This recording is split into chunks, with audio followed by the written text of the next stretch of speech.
This is a documentary about a trailblazer who is found at the epicenter of a groundbreaking series once again revisiting his creation. It's a story dating back 25 years ago, a humble developer honing his craft for years, waiting for the perfect chance to create his magnum opus, his game of all games. What we will learn today, however, is that this developer was a modern-day Icarus in its most textbook meaning. He was, at one point, able to blot out the sun's rays from burning him, but just like the son of the Craftsman, he was blinded by ambition all the same.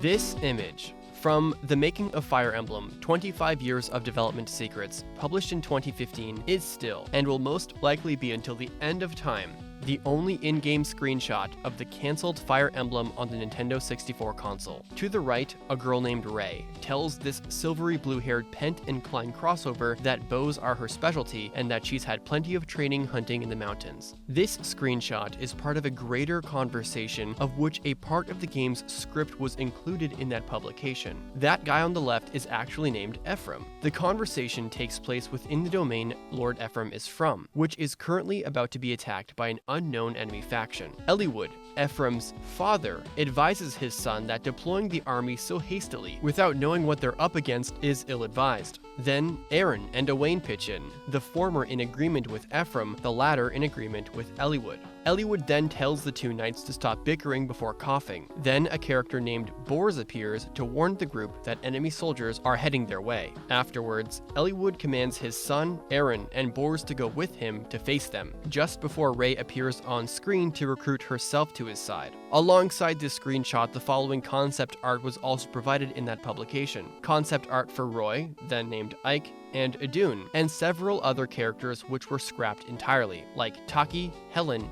and Lynette, and 3 other unnamed characters.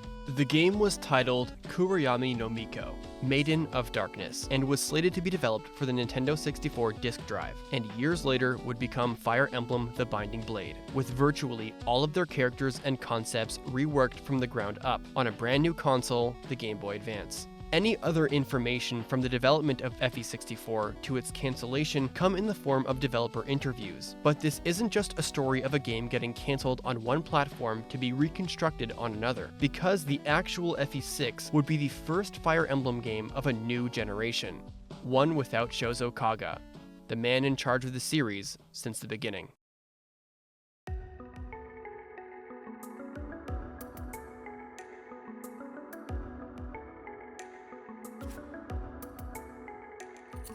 Shouzou Kaga. Upon the success of the 4th Fire Emblem entry for the Super Famicom released on May 14, 1996, Fire Emblem was even more in the crosshairs of eager gamers.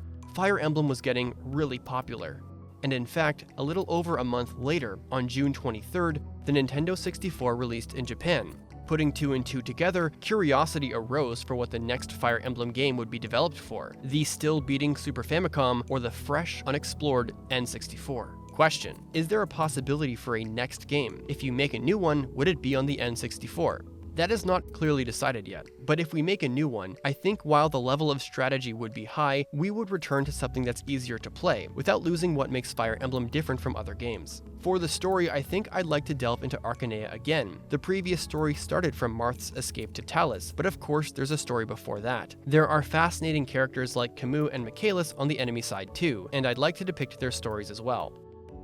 A couple of months later, in the Genealogy of the Holy War fan special book, Kaga made a very brief comment about the N64. Will the next game be on the Nintendo 64? I've actually been thinking that it might not be a bad idea to have the next game be on the SNES as well, though if we do end up releasing a game for the N64, we might have to create the battle scenes in 3D as well. In the Genealogy of the Holy War Super Tactics book, published in August of that year, 1 to 2-ish months after the N64 was released, Kaga made that first statement about the future of the series. The answer makes sense. The N64 was brand new, as was FE4, and there seemed to be no defined goals for the next game, but plenty to think about. The second quote displays Kaga's perspective on the future game. He seemed focused on continuing with the Super Famicom.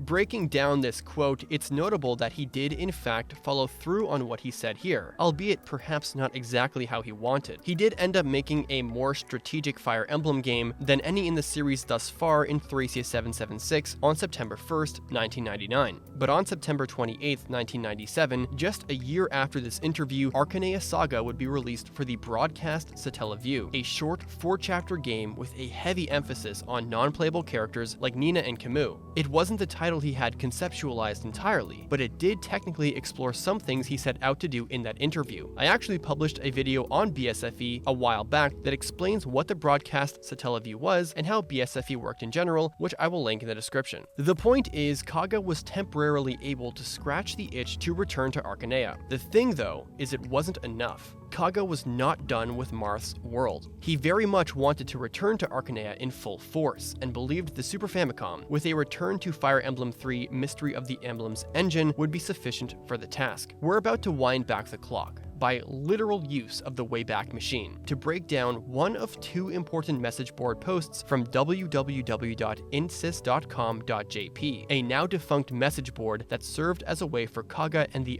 IS staff to interact with fans about the games and to sometimes hint at future titles. This is an accurate translation of that post, written on June 26, 1998. Here, Kaga explains a few things. From the 1 to 6 section, the next game would be on the Super Famicom and would be based on FE3. The plot would be a sub-story to FE1, so Arcanea, and thematically wanted a more subdued game which was aesthetically more sullen than FE3, and was thinking it could be released next spring, and mentioned that newbies to Fire Emblem may want to wait for the release of the N64 version, after he humbly explains how hopeful and happy he is about his next game and apologizes that he can't really explain more. The N64 bit is most curious, because it could mean 2 things. Number 1, that he was working on an N64 version, perhaps a port, of this next game, which would be easier, and if the previous quote was anything to go by, would make use of 3D battles. But it could also mean number 2, that there could be an entirely separate N64 Fire Emblem game that is just easier than whatever this concept is. This is my personal speculation, but I'm leaning towards number 2. There's nothing that I can find that would substantiate the claim that Kaga was looking to produce 2 games at once and has always seemed focused on 1 game at a time, and it always went back to his return to Arcanea. This post indicates to me that what Kaga was saying is that his next game, Thracia 776,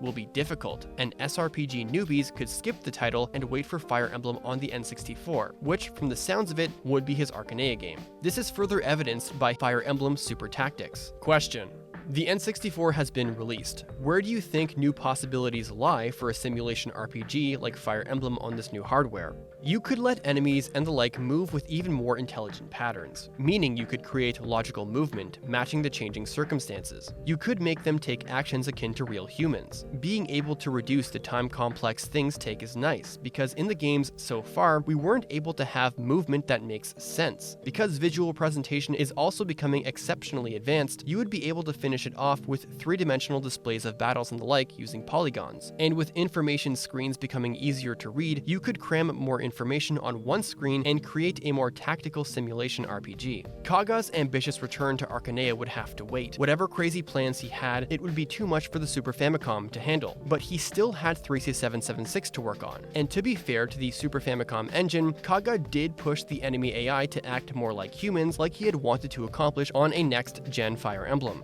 Thracia AI was surprisingly smart, especially compared to FE4, and arguably more complex than in Tearing Saga. In Thracia 776, 3676, enemy dancers would do their job, enemies could warp other enemies, they could capture your allies, they would make use of special terrain, would inflict statuses on allies, and hell, even go into armories and buy weapons if they didn't have any to use themselves. Tearing Saga AI was a little bit less complicated, but that seems to be what Kaga had intended. On the intelligence system's message board, he would tease details about the game. On April 2nd, 1999, 6 months before the game would release. It would be released that fall on the Super Famicom, based on FE3's engine. He describes the game's unique mechanics like capture and rescue, and that no underhanded tactics, hidden objects, nor hidden objectives that can only be found using a strategy guide are implemented.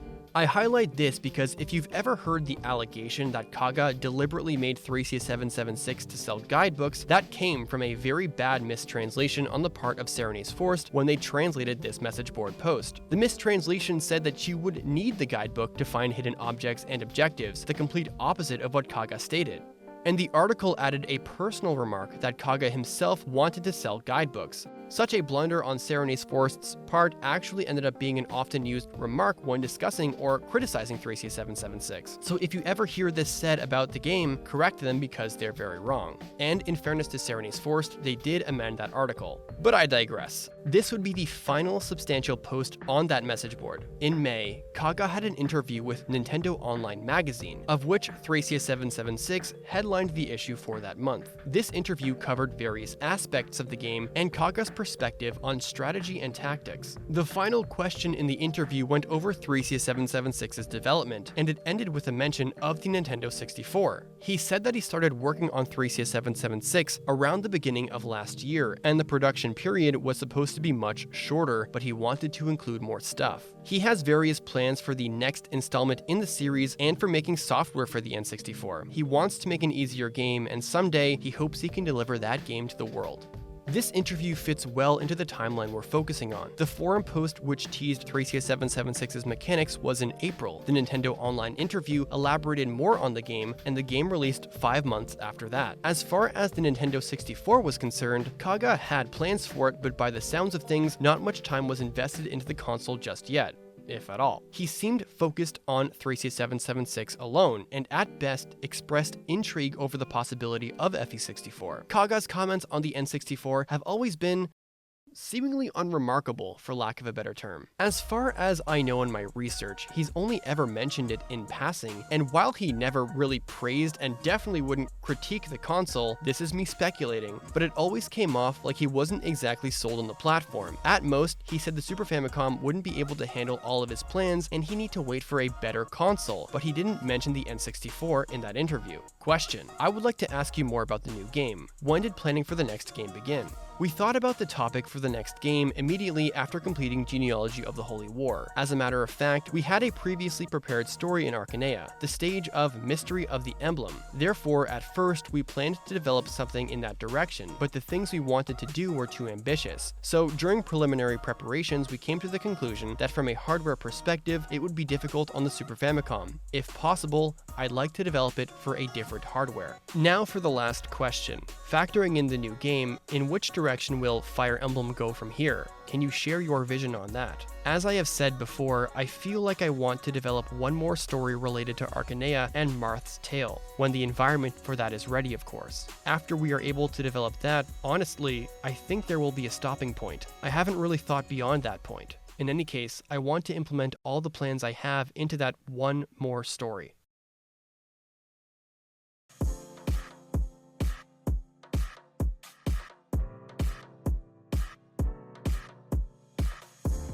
RPGs and the N64 never really mixed. It's well known that the RPG library for the N64 was very, very small, with some of them being critically panned to make matters worse. Final Fantasy made the jump to PS1, there was a falling out with Nintendo and Square, but the memory limitations of cartridges also played a major role in how limited the N64's potential was for the genre. In fact, this seems to be a reason why Kaga jumped ship to the PS1 himself after 3CS776 released. On September 1st, 1999, Thracia 776 released, but interestingly, just a few weeks before, Kaga actually left Intelligent Systems. On August 15th, he formed his own company, Tirnanog. Fire Emblem as we know it would no longer be spearheaded by Kaga, and his first venture from the post-Nintendo era would be Emblem Saga, later renamed as Tearing Saga, more on this later. This was the title he wanted to create the whole time. Kaga would explain in an interview with Famitsu the following. Question. To finish off, can I ask about any new features that we can expect due to developing for the PlayStation? Kaga. Is that it? I am personally interested in where the save data is stored, which is outside of the physical software. We are considering making the save files for this game affect the next game. If it becomes a series, the situation may arise where characters from this game pass on their attributes to the next. Although I say this, but this is still very far from now, so I don't know what may become of this idea. In any case, I hope that this product will leave a good impression on players. Please look forward to it. The hopeful Kaga sought to take advantage of the PS1's optical discs and the console's memory capabilities to perhaps one day be able to carry over save data from one game to the next. And do you remember his hopes for unique AI? Emblem Saga delivered on that as well. Next up, I want to ask about the game's difficulty level. Why have you created this game in the image of Gaiden, which is considered a low difficulty strategy game? About this problem, we have various means to solve this. One would be to design the story battles to increase the strategic challenge. Not to mention the artificial intelligence has been given a huge upgrade, and the enemies will be very efficient in both strategy and combat. Also, because battles utilize an isometric perspective and units have their own direction, ancient basic war strategies like rear attacking or surround and annihilate can be faithfully recreated. To incorporate war strategies used by famous generals like Hannibal and Caesar into the games has been one of my goals. One may assume that Kaga's sudden departure from Intelligent Systems to creating his own company to creating Emblem Saga would be where we stop talking about FE64, but there's more than a few unexpected twists we have yet to go through. Let's turn back the clock a couple years to 1997, because there was someone else excited at the prospect of Fire Emblem 64, Shigeru Miyamoto.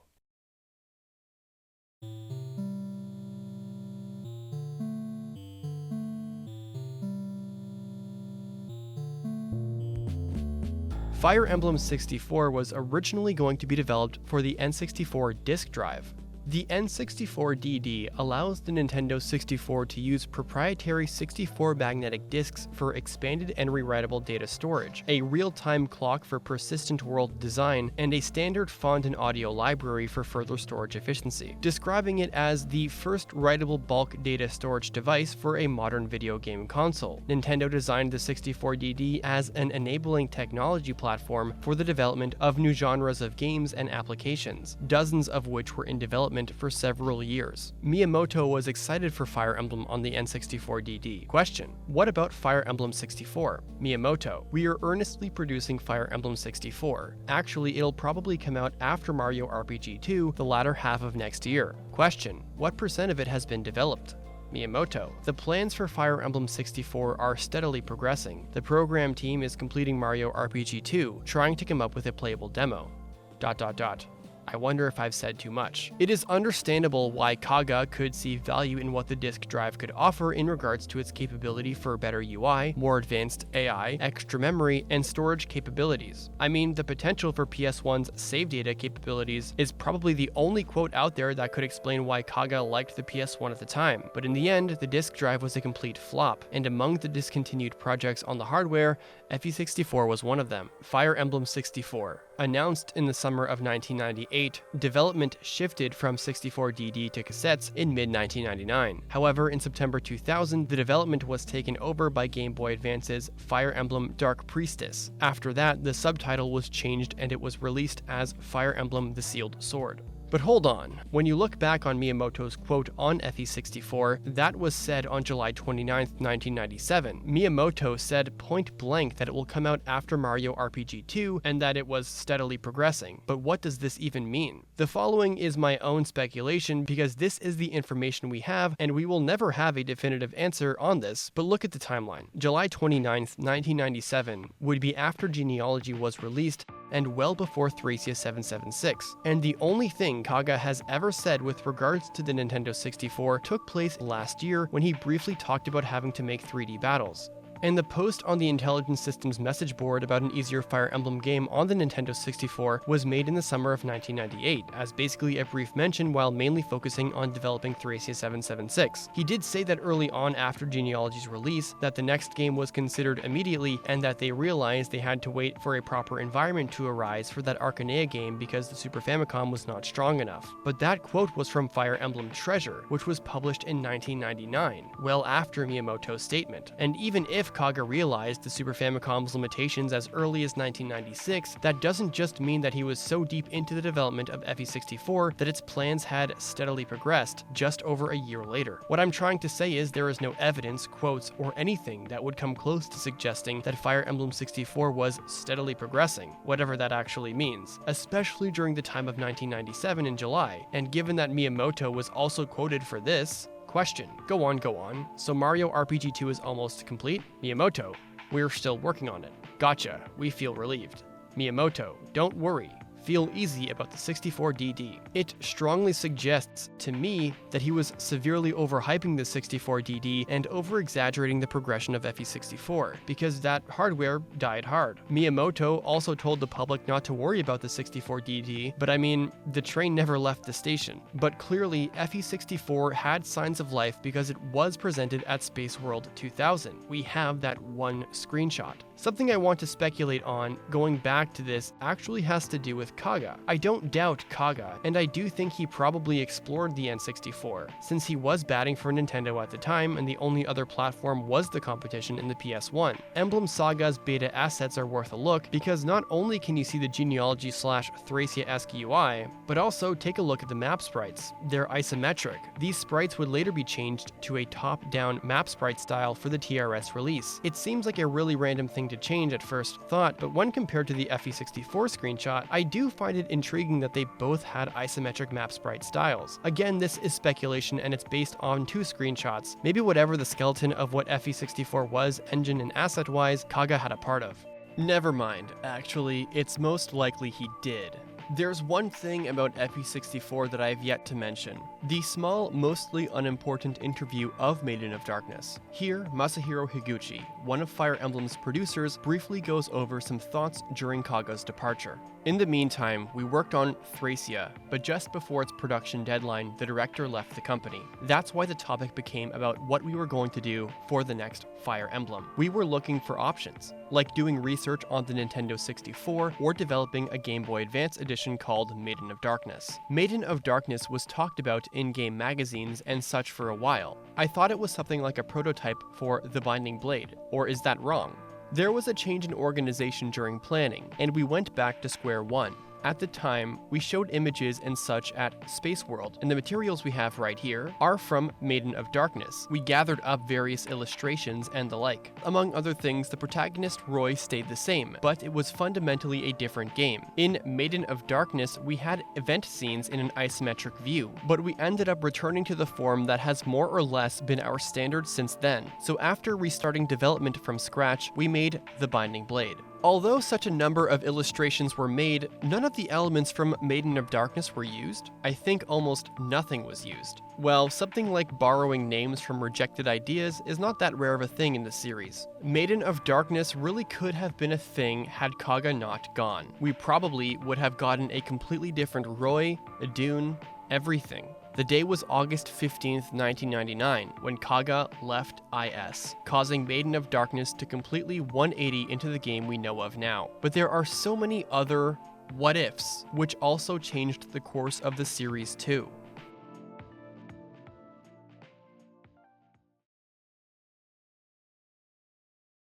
I will protect you, no matter what form I should take.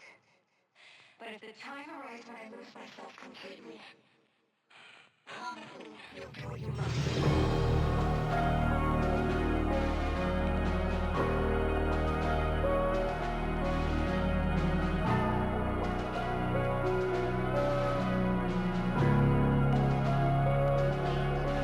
Longtime fans of the series have probably heard that Kaga was involved in a lawsuit with Nintendo due to Tearing Saga, but it's not often spoken how much of a rabbit hole the whole ordeal is.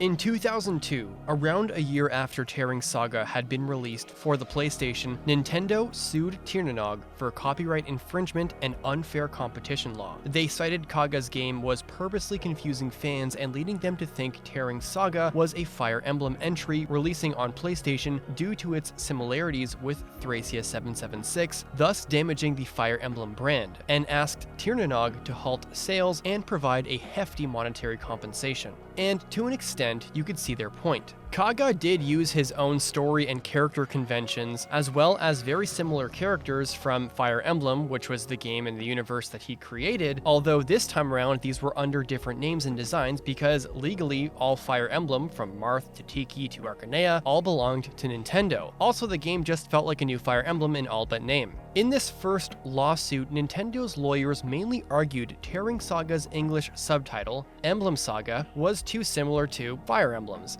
as its title was also in English despite no overseas releases, which they argued it was a blatant move to confuse fans given the series' renown in Japan as far as strategy RPGs go. They also heavily focused on every visual similarity the game shared with Fire Emblem, such as the same turn-based gameplay, the protagonist being an exiled prince, women riding Pegasi, every character using medieval Western fantasy armor, tile terrain affecting gameplay, both games having a talk command when people talk on the map, and more stuff like this. In a nutshell, Nintendo argued that Kaga blatantly copied Fire Emblem to a T because they looked the same almost, kinda. Fire Emblem, the franchise he produced and directed. Their accusations were incredibly pedantic, and probably to the shock of no one, Nintendo lost the first case because, as Kaga's defense noted, regardless if he was a former Fire Emblem developer, all the similarities listed between both series were just that, and not truly exclusive to Fire Emblem nor the strategy RPG genre as a whole. Nintendo deserved to lose this case. Because of this case, the ruling set the precedent that game series could have clones or spiritual successors as long as they were legally distinct. In fact, this was such a landmark case that games like Mighty No. 9, Bloodstained, and Yooka-Laylee, all games spearheaded by developers who once were the brains behind other similar franchises, Mega Man, Castlevania, and Banjo-Kazooie, would technically have legal ground to stand on to defend themselves if those games as legal parent companies were to attempt to come down on them through copyright infringement, just like Nintendo did with Kaga and Fire Emblem. In this case, Kaga is often remembered as a martyr of sorts, being this figure when it comes to this aspect of law and game development. The thing is, though, no one has ever actually read these lawsuits, because in my opinion, it's the second one that flips the script on Kaga entirely, the one where he and his company lost. In 2004, Nintendo sued Tirnanog again, asking the court to undo the result of the first lawsuit, once again accusing Kaga for unfair competition and using their copyright. You would think retreading old ground would yield the same result, right? Not this time. Their efforts eventually paid off in other ways, and the guilty party was forced to pay Nintendo for the damages. So what happened? What did Nintendo do right this time? Remember when I mentioned earlier Tearing Saga used to be called Emblem Saga? This time around, the name change was important because it was noted that, for all intents and purposes, Kaga's game was advertised in Japan with the English subtitle Emblem Saga. As said previously, the Fire Emblem name is also used in English back in Japan despite none of the games leaving the country when this whole thing started. And according to the lawsuit, Tearing Saga kept being advertised as Emblem Saga even after the name change. So it is plausible to claim many Fire Emblem fans from back then did believe their series would continue on PlayStation. The game even sold decently well as far as strategy RPGs go, with 345,000 units sold on its first 3 months. Kaga's defense again argued Emblem Saga's similarities with Fire Emblem were merely coincidental and also a side effect of sharing the same creative mind. And while similitudes were brushed off in the end, again, Kaga's team failed to convincingly explain why he had to choose the English word emblem to promote his game, even after it was changed, instead of anything else, like Tearing Saga. And this isn't even the most damning evidence. As a matter of fact, Nintendo did bring new proof this time around, such as one of the many interviews Kaga did with Famitsu about Tearing Saga prior to its release. And oh my goodness, where do we even begin with this? Discussion with developer Shouzou Kaga about his new game, a new story linked deeply to the existence of Manicheets. First, let us listen to Mr. Kaga's comments about the games he's made so far, as well as this game's relationship to them with regards to the story. Kaga: I've made 5 games, which took place on 3 continents. Emblem Saga takes place on a 4th continent called Forsaria, and its atmosphere is the same. In this world, the Manicheet tribe once flourished, and they built a highly advanced civilization. As history went on and they faced destruction, how did they deal with humans, the masters of the New Age? The Manicheets, or rather, ancient dragons, are involved deeply in this game. Will characters from previous games make a return? Kaga: a certain shape-shifting youth will have an important role, in the guise of a mysterious bard and sage. Since this game occurs in the same time period as the first game, Dark Dragon and the Sword of Light, more characters may return if the need arises. Dark Dragon and Sword of Light takes place at the same time, so that must mean the main hero is related to Marth. Kaga: no, not quite. These 2 games aren't directly related, although a young hero like Marth will appear as well. 4th continent? Manicheets? A character described as literally Zane? Marth-like character? More characters of FE1 could return if the need arises? If I gave you just this part of the interview and told you this game will take place in the same universe as Arcanea, Valentia, and Yggdrasil and directly reference Fire Emblem characters, how are you not supposed to assume this is canon to Fire Emblem? If you think the interview was sketchy and bound to confuse people, that's because it probably was.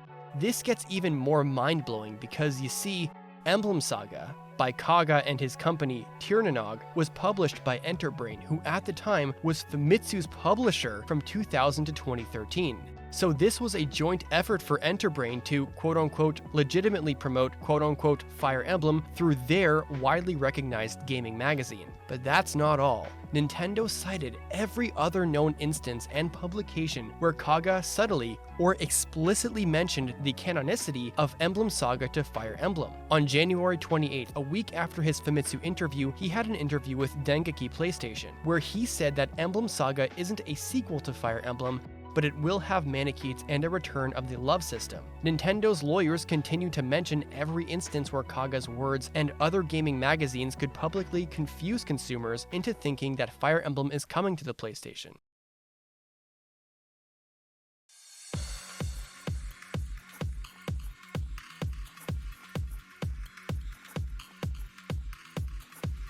From the court records themselves. In addition, before pre-orders for the Appleese game started on March 8th, the Appleese announced that the 3 Pegasus sisters, popular characters appearing in the Fire Emblem series from the 1st to the 3rd game, would be appearing in the Appleese game. Furthermore, the Appleese repeatedly used characters resembling popular characters from the Fire Emblem series in the advertisement of the Appleese game, prompting the customer to purchase it. Due to such assertive acts by the Appleese causing confusion, concerns about confusion among customers were significantly heightened. However, it should be understood that confusing a product for having licensing agreements between a subject with well-known product indicators and using similar indicators is also included under the term confusion from Article 2, Paragraph 1, Section 1 of the Unfair Competition Prevention Act. Even if it was well known that the appellant Nintendo and Sony Computer Entertainment had been in intense competition over hardware when coming in contact with advertisements giving the impression of a new Fire Emblem series game is being developed for the PlayStation, it is of course possible that customers mistake it as the Appleese producing the sequel of the Fire Emblem series on PlayStation, with consent from appellant Nintendo. And coming across advertisements giving the impression that Fire Emblem would appear for the PlayStation absolutely happened. The title of these articles in these magazines were pretty clear on this. Monthly Game Walker, March 2000 issue. The Fire Emblem series PS. Dengeki PlayStation, December 22nd, 2000 issue. Fire Emblem. The legendary legend of the Fire Emblem series comes to the PlayStation. 64 Dream, June 2000 issue contained a post saying, "I'll get Fire Emblem even if I buy a PlayStation."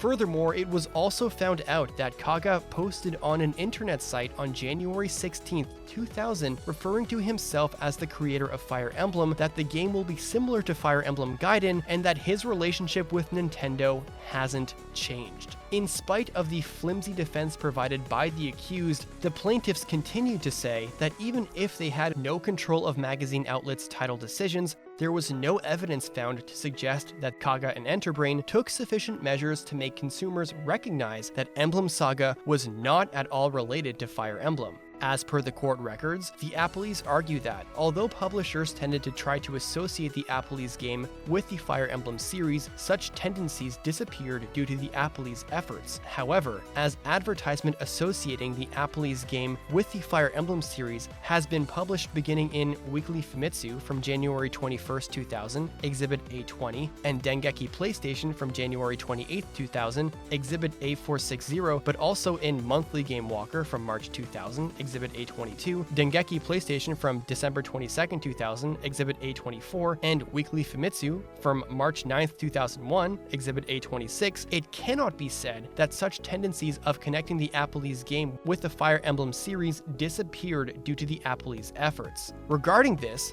the Appleys argue that, number 1, because Applant, Nintendo, and Sony Computer Entertainment have different hardware to begin with, no customer would think that the Appleys game, developed for the PlayStation, had a connection to Applant Nintendo. Number 2, although publishers tended to try to associate the Appleys game with the Fire Emblem series, such tendencies disappeared due to the Appleys' efforts. Number 3, as Game Magazine articles about the Appleys game, Exhibit A20, A460, called it a new title and original work, it was made clear that it is different from the Fire Emblem series. Number 4, as Appleys' statements do not appear in Game Magazine articles without change, the Appleys cannot control the contents of Game Magazine articles. Number 5, regarding the posts on websites, they have merely been misunderstandings by fans that are overly attached to game software and careless customers. And number 6, ultimately, although some confusion arose on the customer side, there is no big difference to the market disorder that comes with a famous clothing designer moving companies. I am not kidding. That's the defense in court records they have.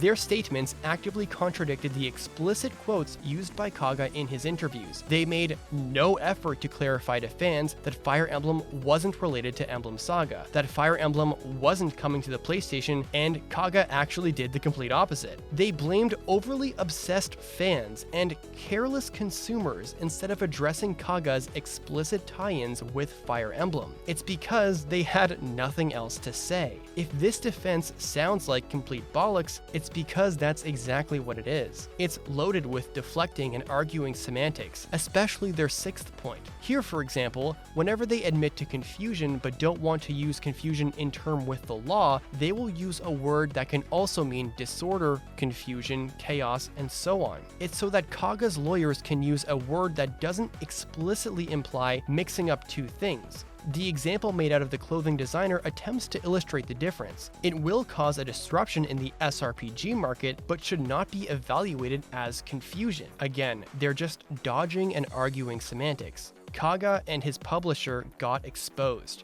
It's really hard to accept and rough to see, but this is what happened. Incidentally, court records reveal Famitsu not only accepted pre-orders of the game after it was renamed Tearing Saga in name due to pressure from Nintendo, Famitsu openly notified consumers of this change after the pre-order period had passed. In essence, regardless of how much Kaga and Enterbrain denied it, the fact is they both promoted Tearing Saga in a way it was heavily associated with the Fire Emblem universe, which under Japanese law is considered acting under unfair competition. And all of this still doesn't consider how the second trial also uncovered that Kaga had, without any doubt, plans for unfair competition, as he used development materials from both Thracia 776 and an unfinished Fire Emblem entry called by the court as True Emblem. Here is another translation of court records providing more detail on what the defendants were found guilty of. Rather, between Appellee A, when retiring from Appellant IS, taking development data from the unfinished True Emblem game developed by Appellant IS and using it in the Appellee's game, as well as taking development materials from Thracia, it is evident that Appley A had plans of unfair competition. Furthermore, the Appley's actions extend to frequently conducting advertisement activities for the Appley's game using product indicators resembling the product indicators from the Appellant's game, continuing to accept pre-orders even after receiving a warning about violation of the Unfair Competition Prevention Act from the appellant, and announcing the title change of the appellant's game to general consumers only after pre-orders were closed.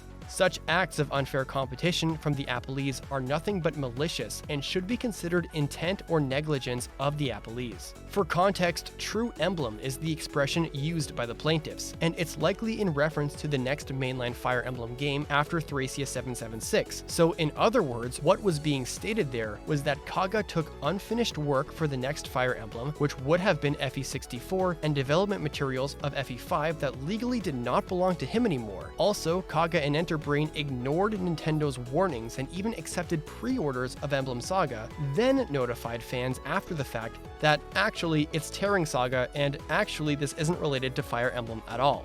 The complete removal of Fire Emblem references in name and canon in Tearing Saga helped leverage their position with regards to copyright infringement, which contributed to Nintendo losing the lawsuit on that front. But where Nintendo won was business conducted by Enterbrain outside of the game itself, which Kaga and Enterbrain are irrefutably guilty of. The absolute balls to do this to Nintendo is just completely wild, dude.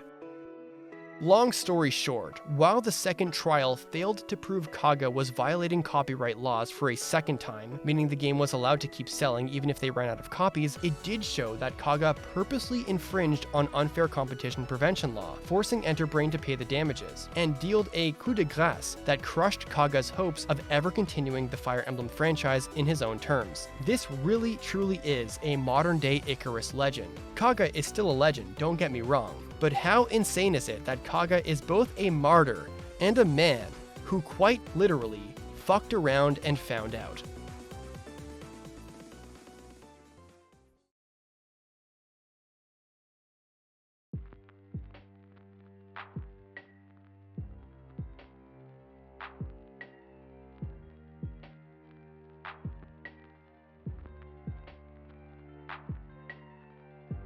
It's hard to imagine Shouzou Kaga as someone accused of being malicious and negligent, given that he's often adored for his work, but it's not so hard to understand why it's now justified to call his and the actions of Enterbrain exactly that. We don't know what either party actually thinks of the other these days. On one hand, Kaga isn't credited at all and doesn't have anything akin to special thanks or designer credits for Shadow Dragon New Mystery or Shadows of Valentia. He was never mentioned at all in the 25th anniversary Developer Secrets book by name, instead only as director, but the FE1 re-release and localization did have all the credits preserved. At the same time, it's crazy to consider how much of his work on FE1 through FE5 is celebrated, not just remakes, but spin-offs, Fire Emblem Heroes, and Fire Emblem Engage now. Kaga's creative works continue to be made use of by Intelligent Systems and Nintendo. Talk about appreciating the art, not the artist. I'm not saying it's surprising, but the whole situation is just really something to take in, for lack of a better term. Kaga got what he wanted with Tearing Saga, creating a game that he wanted on superior hardware that enabled him to realize a lot of concepts too complicated for Nintendo's hardware. He'd move on to create Berwick Saga, and much later, Visteria Saga 1 and 2, the latter of which being released earlier this year in English on SRPG Maker. Clearly, he still has a passion for making games even at 72 years of age. But to see your own characters and games continuing to be used the way they are even 20-something years later and counting, seeing characters like Marth, Celica, and Sigurd being celebrated, all beyond your control though, how does something like that feel? But maybe he just licked his and his company's wounds. He remained focused on his love and passion for game development, and it's not that Kaga never financially recovered from the lawsuits or anything. To put the success of his post-Nintendo work in perspective, Tearing Saga ran out of copies to sell, topping off at 366,142, narrowly outselling Binding Blade, and Berwick Saga actually outsold Path of Radiance, Then, Kaga took a long break before funding and busting out another series. The man is a titan in gaming. It's a shame that no game demo from Space World 2000 exists. This is a really fascinating chapter in Fire Emblem's history that the majority of people have only vaguely heard of. Writing and researching Kaga's old interviews has been a very eye-opening experience. To speculate on what Kaga's mentality was and if he may have hinted at the N64 was like piecing together a puzzle, and realizing that Miyamoto threw a confusing wrench in there for good measure was also humorous. But sadly, the falling out between Kaga and Nintendo is a really bitter one. He was so passionate and excited in his Famitsu interview. For years, he was dreaming and waiting for a platform that he could use to realize his magnum opus. And when it finally happened, Nintendo came knocking, and both parties' lawyers scrapped in what ended up being a historic legal battle with winners and losers on both sides, with Kaga and Enterbrain being found guilty of rather blatant unfair competition, while initially winning against big bad corporation Nintendo 2 years before. Perhaps now is the perfect time to end this video. The story of FE64 is long finished, now as is Kaga's Fire Emblem arc. There is nothing left to say that this video is still concerned with. Now it's just questions.